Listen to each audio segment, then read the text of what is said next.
थोड़ा सा और चीज़ समझ लें। सपोज़ ये एक व्हील है या एक ये सर्कल है। इस सर्कल के ना हमने इतने सारे पार्ट किए, कितने 16। आप चाहो तो इसके 32 कर लो, और maybe you can have n number of parts, but for the practical purpose समझाने के लिए हमने इसके कितने पार्ट किए 16, and all are equal parts. अब इसको क्या किया हमने, अलग अलग एक रखते के काट लिया, कैंची से कट किया, और एक रखा, फिर सेकंड रखा, थर्ड, फोर्थ, फिफ्थ, सिक्स, ऐसे हमने टोटल कितने 16 पार्ट्स किए। 16 को ऐसे अरेंज कर लिया। यदि मैं इसके 32 पार्ट्स करता तो ऐसे ही 32 को मैं अरेंज करता, वो भी ऐसे ही अरेंज होते। अल्टरनेट को मैं ऐसे ही रखता जाता, वी कैन अरेंज इट। अब ध्यान से देखो, यदि मैं एक इसके ऊपर ऐसे करके एक लाइन ड्रॉ करूं, तो लुक इसके सेंटर से ही यहाँ, और ये करीब करीब ऐसे आ रहा है। एंड देखो ये जो पार्ट बचा है, इसको मैं उठा के यदि यहाँ लाऊं तो इट विल कवर दिस, कर लेगा।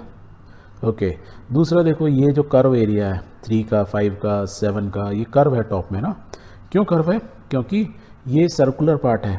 मैंने जब ये एरिया कट करूँगा, जैसे मैं 4 का कटूँगा, तो दिस इज सर्कुलर पार्ट, तो कुछ कुछ ऐसे ही आएगा। यदि मैं इसके और छोटे पार्ट करता तो ये सर्कुलर जो एरिया है, ये जो डिप है, वो और छोटा होता जाता। That means if I do infinite parts में देखते काटूँ और उनको ऐसे अरेंज करूँ, so this look what is this red shape, so more और less it is looking like a rectangle. लग रहा है ना रेक्टेंगल। इसकी लेंथ कितनी होगी यहाँ से यहाँ तक? ये जितने कर्व हैं वो क्या है, इज़ द पेरीमीटर और the circumference of the circle. तो वो कितनी होगी 2πr।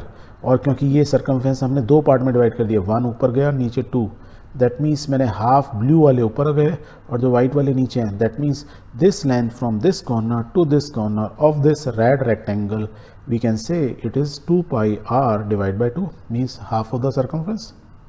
यदि n नंबर ऑफ होंगे तो भी ये क्या होगी 2πr होगी। द ओनली डिफरेंस इज ये जो कर्व्स आ रहे हैं वो छोटे हो जाते हैं, मीन्स वो लाइन जैसा ही प्लेन प्लेन से दिखने लगेगा हमको।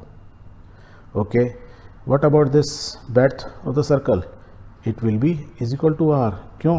क्योंकि ये देखो किसी एक पार्ट को देखो, ये 1 को देखो, ये सेंटर से आया, तो this is what is this is the radius, so b is equal to r। तो हमने क्या बोला, एक हमने सर्कल को लिया, उसके n नंबर ऑफ पार्ट्स किए। यदि हम सबको अरेंज करेंगे तो literally what they are forming a rectangle. And इस रेक्टेंगल का यदि मैं आपसे पूछूं एरिया क्या होता है, तो एरिया ऑफ द रेक्टेंगल तो आपने पढ़ा ही है, length into breadth. Let's multiply. So area of the rectangle is equal to length into breadth. Length is 2πr divide by 2 into breadth, that is r। और इसको यदि आप सॉल्व करोगे 2 कट गया, so what you are getting is πr square. That means, हमने क्या पढ़ा था, πr square is the area of the circle.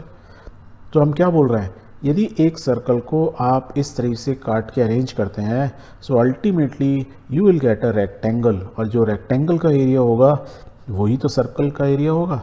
So this way first time we have identify why the area of the circle is called πr square.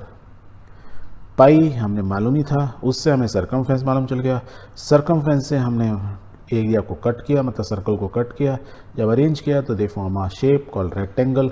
Rectangle हमें मालूम ही है, length into breadth which is a standard formula, और उससे हमको area of the circle मालूम चल गया। सो this way you have identified कि एरिया ऑफ द सर्कल वो फार्मूला क्यों बोलते हैं हम πr स्क्वायर। तो आपने इसको फॉर्मुलेट भी कर लिया एरिया को। Very good.